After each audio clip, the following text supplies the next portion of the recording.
নাজিৰাত ONGC নিৰাপত্তাৰক্ষী আৰু অসম আৰক্ষীৰ সাংবাদিকক দুৰ্ব্যৱহাৰ আৰু প্ৰাণে মৰাৰ ভাবুকি। ৰাষ্ট্ৰীয় প্ৰেছ দিৱসৰ দিনা শিৱসাগৰ জিলাৰ নাজিৰাত পুনৰ সংঘটিত হ'ল সাংবাদিকক দুৰ্ব্যৱহাৰ আৰু মৃত্যুৰ ভাবুকি। ONGCৰ প্ৰৱেশদ্বাৰত সাংবাদিকৰ প্ৰতিবাদ।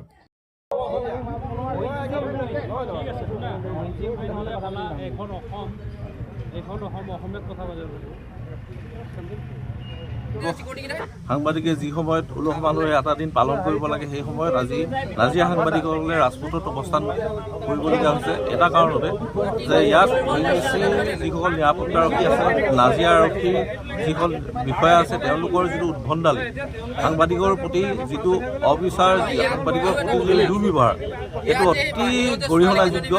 কাৰণ কিয় তেওঁলোকে আজি সকলো মানুহ অহা যোৱা কৰে। ইয়াত ৰেচিডেঞ্চিয়েল এলেকা এইটো আছে, ইয়াত এটা ATM আছে, ইয়াত এখন বজাৰ আছে, ইয়াত এখন ক্লাব আছে, গতিকে ইয়াত বিভিন্নজন মানুহ অহা যোৱা কৰে। কিন্তু সাংবাদিকক ইয়াত কি হৈছে, কাৰ্ড দেখুওৱাৰ পিছতো তেওঁলোকক যাবলৈ দিয়া হোৱা নাই, ইয়াত ৰখাই দিয়া হৈছে।